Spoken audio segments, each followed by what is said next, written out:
Nous allons parler aujourd'hui de la Lune.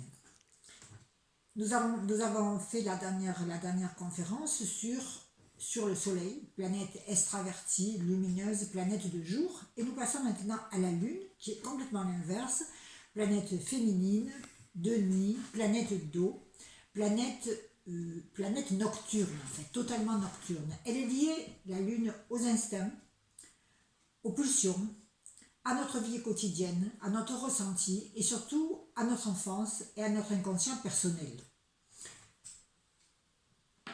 Tout ce qui s'est passé pendant notre enfance va rester un petit peu figé dans l'image de la Lune. Et la Lune s'assimile aussi à l'image de la mer que l'on a au fond de soi, telle qu'on la voit. Certes, très souvent c'est la réalité, mais il ne faut pas oublier que c'est la vision de l'enfant. Un frère ou une sœur peut voir sa mère sous un angle complètement différent.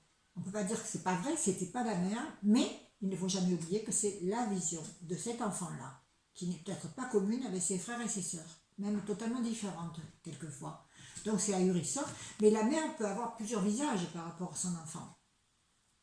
La lune, le soleil, c'est un idéal qui doit s'accomplir tout au long de la vie. La lune, ça nous ramène à la vie quotidienne, à notre façon de faire chaque jour. C'est notre réaction instinctive face à la vie. C'est vrai qu'on va davantage deviner un individu par rapport au signe de sa lune, parce que sa lune, il a subi. Quelqu'un qui a une lune en feu va avoir des réactions vives.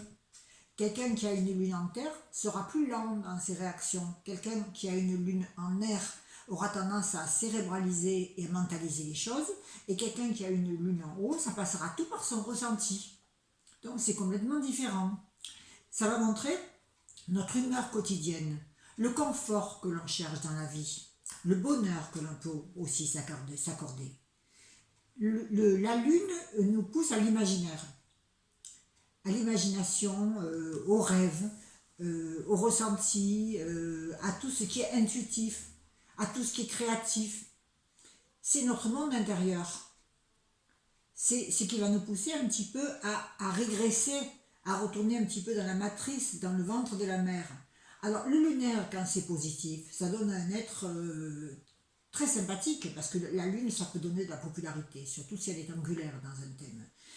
Quelqu'un qui est sympathique, qui est avenant, qui est liant, qui aime recevoir chez lui, qui est attentif aux autres, qui a beaucoup d'imaginaire, qui est un petit peu enfantin, mais quand c'est bien relié, c'est assez positif, parce que c'est quelqu'un qui garde son âme d'enfant tout au long de sa vie. Ça c'est positif. Mais un lunaire négatif, par contre, eh bien, alors c'est quelqu'un qui est très introverti. Vous voyez, le soleil est extraverti, le soleil est brillant, chaleureux, en positif. En négatif, fier, présomptueux et mégalomane, un petit peu la mégalomanie ou sinon la paranoïa. Par contre, la lune, c'est frileux. Ça reste chez soi, ça se met dans un cocon et ça régresse. Bien entendu, pour un lunaire négatif, si la relation avec le foyer parental et avec la mère s'est mal passée quand il était enfant, il va en garder la nostalgie et va être marqué toute sa vie par cette problématique. Il va avoir du mal à grandir. Donc il va falloir qu'il utilise tout son matériel psychique pour qu'il arrive à tisser autre chose dans sa vie.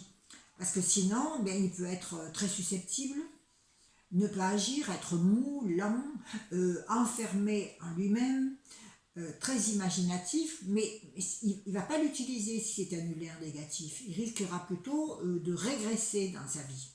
Donc c'est pour ça que très souvent les lunaires sont attirés par les solaires, vice-versa. Alors, la lune, c'est aussi le ça, c'est-à-dire c'est le cerveau limbique. C'est relié au cerveau limbique qui va garder tous les souvenirs engrangés. Et bien entendu, un lunaire négatif, il est parasité complètement par le cerveau limbique. C'est-à-dire tous les mauvais souvenirs vont rejaillir complètement dans sa vie, il va les ressasser, il va les garder en boucle. C'est comme un cancer qui a des mauvais aspects, vous voyez. Donc il faut qu'il arrive à évoluer, à grandir, à sortir de cette toile d'araignée qu'il a un petit peu enserrée dans son passé pour arriver à sortir la tête et à grandir. Alors là, il va utiliser tout son imaginaire, toute sa sensibilité, toute son intuition, tout son sens artistique. Il gardera ce côté enfantin, mais en l'utilisant. Par contre, la pathologie du lunaire, aussi bien pour le soleil, ça serait plutôt la paranoïa, pour le lunaire, ça peut être la schizoïdie, voire la schizophrénie, dans des cas très graves, c'est-à-dire la dépersonnalisation.